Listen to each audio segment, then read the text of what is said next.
Welcome to Education Time in Tamil. CBSE Class 9th Science Chapter 2 is Matter Around as Pure. So, in the chapter, what are the type of pure substance? In the topic, adula ஒரு டைப்பான elements. Elements எந்தெந்த substance எல்லாம் elementsல வரும். அதோட properties என்ன? எப்படி நம்ம வந்து அதை ஐடென்டிஃபை பண்றது? இந்த புக்ல என்னென்ன பாயிண்ட்ஸ்லாம் நம்ம கொடுத்திருக்காங்க அப்படிங்கறத பத்தி தான் அந்த பார்ட் 8 வீடியோல நம்ம டிஸ்கஸ் பண்ண போறோம். அதுக்கு முன்னாடி சேனலை சப்ஸ்கிரைப் பண்ணாதவங்க சப்ஸ்கிரைப் பண்ணி வச்சுக்கோங்க. பக்கத்துல இருக்க பெல் ஐகானையும் கிளிக் பண்ணிக்கிட்டீங்க அப்படின்னா நம்ம அடுத்த வீடியோஸ் போடும்போது உங்களுக்கு வந்து நோட்டிஃபிகேஷன் தெரியும். ஓகே, சரி. இப்போ what are the type of pure substance? இந்த சாப்டர்லவே நம்ம இதுக்கு முன்னாடி இன்ட்ரோடக்ஷன்லேருந்து என்ன பார்த்துருக்கோம்? நமக்கு இருக்கக்கூடிய நம்ம சுற்றி இருக்கக்கூடிய மேட்டர்ஸ் சப்ஸ்டன்ஸை நம்ம வந்து சயின்ஸ் படி ரெண்டாக செப்பரேட் பண்ணலாம். ஒன்று மிக்சர், இன்னொன்று பியூர் சப்ஸ்டன்ஸ்னு பண்ணலாம்னு சொல்லியிருக்கோம். அப்போ மிக்சர் படிக்கும்பொழுது அதில் என்னென்ன டைப்ஸ் இருந்துச்சு, ஓகேங்களா, அதை பற்றி நம்ம டிஸ்கஸ் பண்ணோம். அப்புறம் நம்மளை சுற்றி இருக்கக்கூடிய மேட்டர்ஸில் கெமிக்கல் சேஞ்சஸ், ஃபிசிக்கல் சேஞ்சஸ்லாம் நடக்குது. என்னெல்லாம் கெமிக்கல் சேஞ்ச், எதெல்லாம் ஃபிசிக்கல் சேஞ்ச், இதுவரையிலும் பார்த்தீங்க அப்படின்னா நம்ம இதுவரை இந்த 7 பார்ட்ஸில் வந்து பார்த்துருக்கோம். ஓகேங்களா, இப்போ நம்ம கொடுத்துருக்க பியூர் சப்ஸ்டன்ஸ், ஓகேங்க, நம்ம கொடுத்துருக்கிறது பியூர் சப்ஸ்டன்ஸ். இதில் என்னென்ன டைப்ஸ் இருக்குது, அதை நம்ம எப்படி செப்பரேட் பண்ணுறது, எப்படி வந்து கிளாஸிஃபை பண்ணுறது அப்படின்னு பார்த்தீங்கன்னா, on the basic of the chemical composition substance can be classified either as elements or compounds. அதாவது நமக்கு கொடுத்திருக்க சப்ஸ்டன்ஸ்ல என்னென்ன கெமிக்கல் காம்போசிஷன் இருக்குது, என்னென்ன கெமிக்கல் சேர்ந்து அது உருவாகிருக்குது அப்படிங்கிறத வச்சு அதை வந்து கிளாஸிஃபை பண்ணுறோம், பிரிக்கிறோம். என்னவா பிரிக்கிறோம்? Elements R compounds. கொடுத்திருக்க சப்ஸ்டன்ஸ் வந்து எலமெண்ட்ஸாக இருக்கலாம், இல்லைன்னா காம்பவுண்ட்ஸாக இருக்கலாம். சரி, அப்போ எத்தனை டைப் இருக்குது? 2 டைப் இருக்குது. பியூர் சப்ஸ்டன்ஸை 2 டைப்பாக பிரிக்கிறோம். ஒன்று எலமெண்ட்ஸ்னு பிரிப்போம், இல்லைன்னா காம்பவுண்ட்ஸ்னு பிரிப்போம். எதை பேசிக்காக வச்சு பிரிக்கிறோம்? கெமிக்கல் காம்போசிஷனை பேசிக்காக வச்சு பிரிக்கிறோம். கிளியர்? சரி, இப்போ நம்ம வந்து ஃபஸ்ட்டு டைப் வந்து எலமெண்ட்ஸ் அப்படிங்கிறது. சரி, இது எப்படி வந்துச்சு அப்படிங்கிறத பார்ப்போம். Robert boil was the first scientist to use the term elements in 1661. அதாவது ராபர்ட் பாயில் அப்படிங்கிற சயின்டிஸ்ட் தான் இந்த எலமெண்ட்ஸ் அப்படிங்கிற வேர்டை 1661 பயன்படுத்துகிறாரு. அதுக்கப்புறம் லவாய்ஷியர் அப்படிங்கிற பிரெஞ்சு கெமிஸ்ட், ஓகேங்களா, இவர் வந்து 1743லேருந்து 94 இந்த காலகட்டம் வரலும் இருந்திருக்காரு. ஸோ இந்த பிரெஞ்சு கெமிஸ்ட் தான் ஃபர்ஸ்ட் என்ன பண்ணுறாருன்னா எக்ஸ்பிரிமெண்ட் பண்ணி இந்த எலமெண்ட்ஸ் அப்படிங்கிற வேர்டுக்கு டெஃபினேஷன் சொல்கிறார். ஃபஸ்ட்டு இவர் எக்ஸ்பிரிமெண்டலாக செஞ்சு எலமெண்ட்ஸ் அப்படின்னா என்ன அர்த்தம் அப்படிங்கிறதுக்கு டெஃபினேஷன் சொல்கிறாரு. ஓகே, ஸோ அவர் சொன்ன டெஃபினேஷன் தான் இது எலமெண்ட்ஸுக்கானது. So elements as the basic form of matter that cannot be broken down into simpler substance by chemical reaction. Elements அப்படிங்கிறது ஒரு மேட்டரில் இருக்கக்கூடிய பேசிக் ஃபார்ம். அதாவது ஒரு சப்ஸ்டன்ஸ் உங்களுக்கு கொடுத்துருக்காங்கன்னா அதில் இருக்கக்கூடிய பேசிக் ஃபார்ம். மேட்டர்னா என்ன? ஒரு ஆப்ஜெக்ட், அவ்வளோதானே. ஓகே, ஸோ அதில் இருக்கக்கூடிய பேசிக் ஃபார்ம். இதுக்கு மேலே நீங்கள் வந்து அதை பிரேக் பண்ண முடியாது. இதுக்கு மேலே அதை என்ன பண்ண முடியாது? சிம்பிள் சப்ஸ்டன்ஸாக பிரேக் பண்ண முடியாது. எதன் மூலமாக? Chemical reaction. நீங்கள் என்ன கெமிக்கல் ரியாக்ஷன் வேணாலும் பண்ணுங்க, ஆனால் அதுக்கு மேலே சிம்பிள் சப்ஸ்டன்ஸாக உங்களால் பிரிக்க முடியாது. அந்த பேசிக் ஃபார்ம் தான் எலமெண்ட்ஸ் அப்படிங்கிறது. ஓகேங்களா, இப்போ நம்ம கொடுத்துருக்க சப்ஸ்டன்ஸு இதுதான்ப்பா பேசிக். இதுக்கு மேலே நீங்கள் என்ன ரியாக்ஷன் பண்ணாலும் அதுலேருந்து ஒரு சிம்பிள் சப்ஸ்டன்ஸை உருவாக்க முடியாது உங்களால். ஸோ அதுதான் எலமெண்ட்ஸ். கிளியர்? சரி, இப்போ எலமெண்ட்ஸ்னால் என்னென்ன டெஃபினேஷன் தெரிஞ்சிருச்சு. ஓகே, இப்போ எலமெண்ட்ஸையே 3 டைப்பாக பிரிக்கிறாங்க. என்னென்ன டைப் இருக்குது அப்படின்னு பார்த்தீங்கன்னா, மெட்டல்ஸ், நான் மெட்டல்ஸ், மெட்டலாய்ட்ஸ். இதை நம்ம ஆல்ரெடி படிச்சிருக்கோம். எங்கே? கிளாஸ் 8ல் மெட்டல்ஸ் அண்ட் நான் மெட்டல்ஸ் நமக்கு ஒரு சாப்டரே இருக்குது. ஓகேங்களா, ஸோ அந்த சாப்டரில் என்னென்ன பாயிண்ட்ஸ் படிச்சிங்களோ அதே தான் திரும்ப நம்ம பார்க்க போகிறோம். ஸோ இப்போ வந்து பார்த்தீங்கன்னா எலமெண்ட்ஸை 3 டைப்பாக பிரிக்கிறோம். ஃபஸ்ட்டு மெட்டல், ரெண்டாவது வந்து நான் மெட்டல், மூணாவது மெட்டலாய்ட்ஸ். இப்போ நமக்கு எலமெண்ட்ஸை கொடுத்துட்டாங்க. இதில் நம்ம கொடுத்தது வந்து மெட்டலா அப்படிங்கிறத நம்ம எப்படி ஐடென்டிஃபை பண்ணுறது, எதை வச்செல்லாம் பார்க்கலாம். Metals usually show some or all the following property.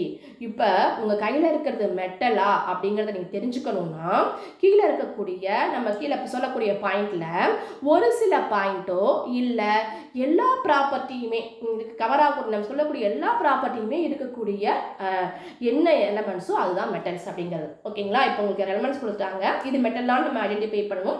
அதுக்கு நம்ம இந்த பாயிண்ட்ஸ் எல்லாம் தெரிஞ்சுக்கிட்டோம்னா நம்ம அதை வந்து மெட்டலா அப்படின்னு ஐடென்டிஃபை பண்ணிடலாம். ஓகே, ஓகேங்களா? சரி, அப்போ மெட்டல் எப்படி இருக்கும்? தே ஹேவ் த லஸ்டர், ஷைனிங்காக இருக்கும், பளபளன்னு ஷைனிங்காக இருக்கும். நம்ம வந்து கோல்டு வந்து ரிங்கு, கோல்டு செயின்லாம் போடுறோம்ல, எதுக்காக போடுறோம்? நல்லா பளபளன்னு ஷைனிங்காக இருக்கும் இல்லைங்களா? ஸோ அதுதான், அப்போ வந்து ஷைனிங்காக இருக்கும் அப்படின்னு சொல்கிறாங்க. அப்போ கோல்டுங்கிறது என்னது? நமக்கு ஒரு மெட்டல், ஐடென்டிஃபை பண்ணிடலாம். They have the silvery grey or golden yellow colour. அது கலர் பார்த்தீங்கன்னா கோல்டன் எல்லோ கலரில் இருக்கும், சில்வரி கிரேயில் இருக்கும். எல்லா மெட்டலும் இருக்கும்னு சொல்ல முடியாது, ஆனால் மேக்ஸிமம் மெட்டல்ஸ் இப்படி தான் இருக்கும். ஓகேங்களா? இங்கே பாருங்கள், எக்ஸாம்பிளுக்கு நம்ம கொடுத்துருக்கோம் பார்த்தீங்களா, இந்த மெட்டல்லாம் இப்படி தான் இருக்கும். நம்ம வந்து சில்வரில் வந்து ஆர்னமெண்ட் செய்கிறோம், அப்புறம் வந்து பார்த்தீங்கன்னா யுட்டன்சில்ஸ் செய்கிறோம், சின்ன சின்ன கப்பு டம்ளர்லாம் இருக்கும், சில்வர் டம்ளர்லாம், இதெல்லாம் பார்த்தீங்க அப்படின்னா நமக்கு வந்து அந்த சில்வரி கிரே கலரில் தான் இருக்கும். ஓகேங்களா? சரி, அப்புறம் என்ன பண்ணும் மெட்டல்ஸ்? என்ன ப்ராப்பர்ட்டி இருக்கு? They conduct heat and electricity. ஹீட்டையும் எலக்ட்ரிசிட்டியும் கண்டக்ட் பண்ணும். நம்ம வீட்டில் அலுமினியம் வெசல்ஸ் பயன்படுத்துவாங்க, பார்த்துருப்பீங்களா? அலுமினியம் பாத்திரம், அது பார்க்கறதுக்கு ஷைனிங்காக, புதுசாக வாங்கினீங்கன்னா ஷைனிங்காக பளபளன்னு இருக்கும். சரி, அது எதுக்கு பயன்படுத்துவோம்? குக் பண்ணுறதுக்கு பயன்படுத்துவோம். குக் பண்ணும்போது என்ன ஆகுது? நல்லா ஹீட் ஆகும் இல்லைங்களா? காப்பர் வெசல்ஸ் பயன்படுத்துவாங்க, காப்பர் பாட்டம் யூஸ் பண்ணுவாங்க. எதுக்கு காப்பர் பாட்டம் யூஸ் பண்ணுவாங்க? ஹீட்டை நல்லா கண்டக்ட் பண்ணும், சீக்கிரம் ஹீட் ஆகும். ஓகேங்களா? அப்போ அந்த காப்பர், அலுமினியம் இதெல்லாம் என்னது? நமக்கு மெட்டல். ஓகே, எலக்ட்ரிசிட்டியை கண்டக்ட் பண்ணும். வீட்டில் ஒயர் நம்ம இழுக்கிறோம்ல, ஈபிலேருந்து ஒயர் இழுக்கிறோம்ல, அதில் பார்த்தீங்கன்னா உள்ளர வந்து காப்பர் ஒயர் பயன்படுத்தியிருக்கோம். ஓகேங்களா? ஸோ எலக்ட்ரிசிட்டியை கண்டக்ட் பண்ணும் அதுக்காக. Okay, so they are ductile. டக்டில்னா என்ன? ஒயராக செய்ய முடியும். ஆமாம், ஒயராக செய்ய முடியாதனால தான் நம்ம ஈபியில் ஒயர் கனெக்ஷன்லாம் பயன்படுத்துகிறோம். ஓகேங்களா? கோல்டை பார்த்தீங்கன்னா ரொம்ப தின் ஒயராக செய்ய முடியும். அதனால தான் நம்ம வந்து கோல்டு ஆர்னமெண்ட் செய்யும் பொழுதுலாம் மெல்லிசான கம்பிகள்லாம் பயன்படுத்தியிருப்பாங்க. மெல்லிசாக கண்ணுக்கே தெரியாத அளவுக்கு அந்த கம்பி மாதிரி பயன்படுத்தியிருப்பாங்க, டிசைன்லாம் செஞ்சுருப்பாங்க. ஓகேங்களா? ஸோ என்ன ப்ராப்பர்ட்டி அதுக்கு பார்த்தீங்கன்னா டக்டில், மெல்லிசான ஒயராக செய்யக்கூடிய அளவுக்கு அதுக்கு வந்து கேப்பபிலிட்டி இருக்குது. ஓகேங்களா? அந்த மாதிரி செய்ய முடியும் அதை. Okay, they are malleable. அதாவது என்ன அர்த்தம் அப்படின்னு பார்த்தீங்கன்னா மெல்லிசான ஷீட்டாகவும், ஓகேங்களா, ஒரு தின் ஷீட் ஆகும். ஓகே, ஸோ நம்ம எந்த அளவுக்கு நினைக்கிறோமோ அந்த மாதிரி தின் ஷீட்டாக நம்மளால செய்ய முடியும். இதுக்கு எக்ஸாம்பிள் பார்த்தீங்கன்னா இந்த மாதிரி ஸ்வீட்லலாம் பார்த்தீங்கன்னா மேலே வந்து இந்த சில்வர் கலரில் ஒரு பேப்பர் ஒட்டியிருப்பாங்க. ஓகேங்களா? அது என்ன? சில்வர் ஃபாயில் பேப்பர் அப்படின்னே சொல்லுவோம். அது எந்த அளவுக்கு மெல்லிஸாக இருக்கும், அது அப்படியே வந்து அந்த ஸ்வீட் மேலேயே ஸ்டிக் ஆகிடும். ஓகேங்களா? அப்போ எந்த அளவுக்கு மெல்லிஸான பேப்பராக இருந்தால் அது மேலேயே அது ஒட்டிக்கும் பாருங்கள். ஸோ அப்படி நம்மளால் வந்து அது மெல்லிஸான ஒரு ஷீட்டாக நம்மளால் செய்ய முடியும். ஸோ இந்த ப்ராப்பர்ட்டி எல்லாம் எதுக்கெல்லாம் இருக்குதோ அதெல்லாம் வந்து மெட்டல்ஸ். அப்போ நம்ம கொடுக்கறத வச்சு நம்ம இதெல்லாம் என்னென்னலாம் இருக்குது அப்படின்னு பார்த்தோம்னா நம்ம ஐடென்டிஃபை பண்ணிடலாம் மெட்டல்ஸ்னு. ஓகேங்களா? சரி, இப்போ அதுக்கு எக்ஸாம்பிள் என்னென்ன? நம்ம தான் நிறைய எக்ஸாம்பிள் நம்மளே சொல்லிட்டோம். என்னென்ன நமக்கு தெரியும்? கோல்டு சொன்னோம், சில்வர் சொன்னோம், ஓகே, காப்பர் சொன்னோம், காப்பர் பாட்டம் பயன்படுத்துகிறோம், ஹீட் கண்டக்ட் பண்ணோம். காப்பர், அயன், சோடியம், பொட்டாசியம், இது எல்லாமே வந்து பார்த்தீங்க அப்படின்னா மெட்டல்ஸ். ஓகேங்களா? சரி, மெட்டல் எல்லாமே நம்ம சொன்னோம் இல்லையா, டக்டில் பண்ண முடியும், மெலேபிள் பண்ண முடியும் அப்படின்னு. அப்போ அதெல்லாம் பண்ண முடியாத ஒரு மெட்டல் இருக்குது. என்னது அது? மெர்க்குரி அப்படிங்கிறது. மெர்க்குரி எல்லாருக்கும் நல்லா தெரியும். மெர்க்குரி அப்படிங்கிறது என்னது? ஒரு மெட்டல். அதில் ஸ்பெஷல் என்ன? ரூம் டெம்பரேச்சரில் லிக்விட் ஆகக்கூடிய ஒரு மெட்டல். ஓகேங்களா? ஆனால் நீங்கள் மெர்க்குரி பார்த்தீங்கன்னா பளபளன்னு ஷைனிங்காக இருக்கும். ஓகே, ஸோ மெர்க்குரி பார்த்துருந்தீங்கன்னா நல்ல ஷைனிங்காக இருக்கும். ஸோ அது ஒரு மெட்டலு, ஆனால் ரூம் டெம்பரேச்சரில் லிக்யூடாக இருக்கக்கூடிய ஒரு மெட்டல். ஓகேங்களா? இது ஒரு special metal. Okay, so special property இதுக்கு இருக்குது, அதனால இதை நம்ம மறக்கக்கூடாது. சரி, அடுத்தது வந்து பார்த்தீங்க அப்படின்னா நான் மெட்டல்ஸ். இப்போ நம்ம கையில் ஒரு எலமெண்ட்ஸ் கொடுத்துருக்காங்க, இது இப்போ வந்து இந்த ப்ராப்பர்ட்டி எதுவுமே இல்லை, வேறு மாதிரி ஏதோ ஒன்று இருக்குது.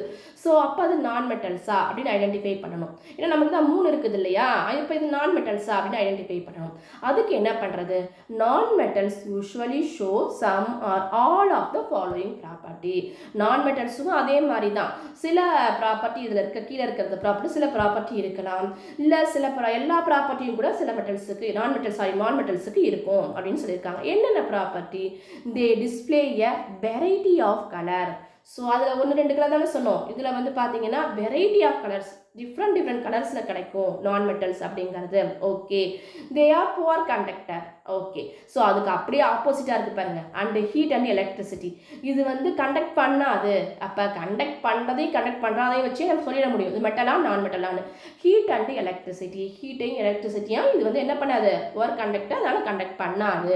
ஹீட்டையும் எலக்ட்ரிசிட்டி கண்டக்ட் பண்ணாது. Okay, they R not lustrous. பாருங்கள், அது எல்லா ப்ராப்பர்ட்டியுமே அப்படியே ஆப்போசிட்.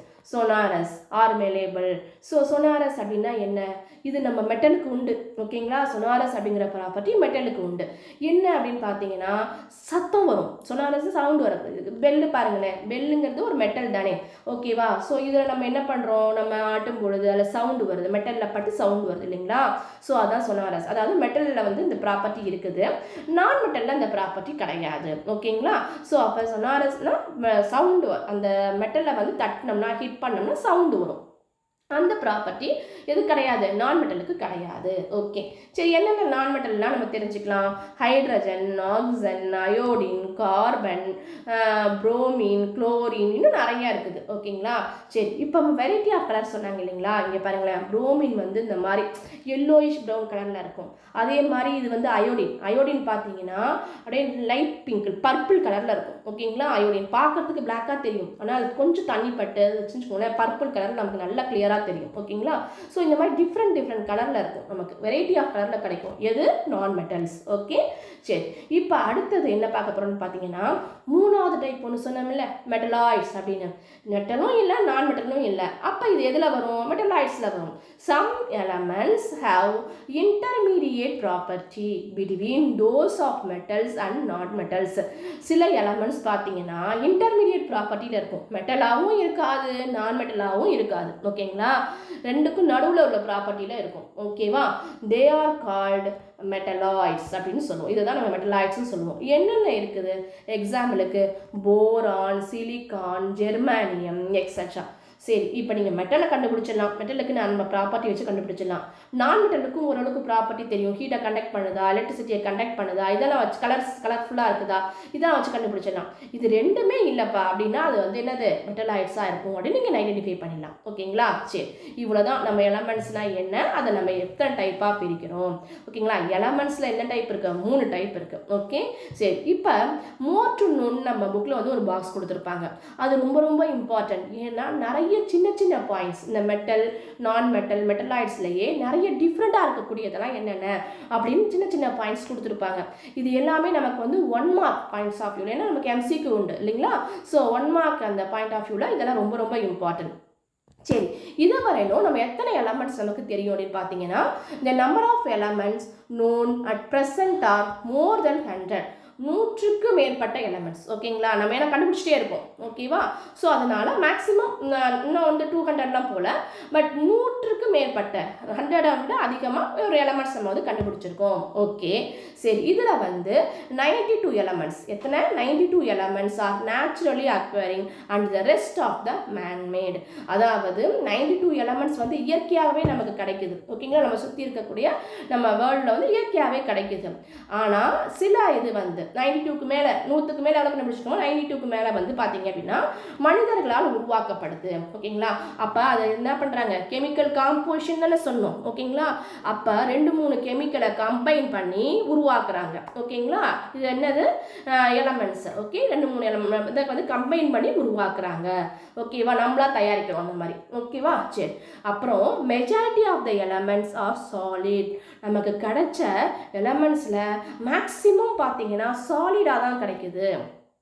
சாலிட் நல்ல ஸ்ட்ராங்கான எலமெண்ட்ஸாக தான் கிடைக்குது. Solid state, liquid state, gaseous state படித்தோம் இல்லையா? இதில் மேக்ஸிமம் வந்து பார்த்தீங்கன்னா சாலிடில் தான் நமக்கு கிடைக்குது. Okay, 11 elements R in gaseous stayed at room temperature.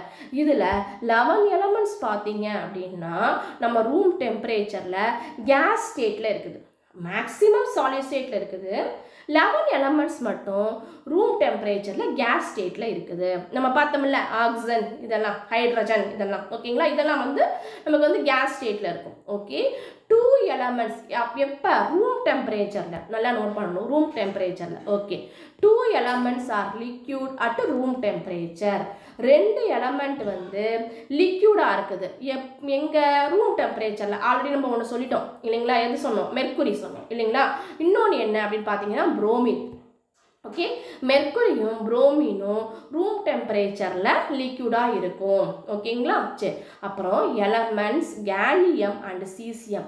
Gallium, சீசியம்ங்கிற 2 elements become a liquid at the temperature slightly above room temperature.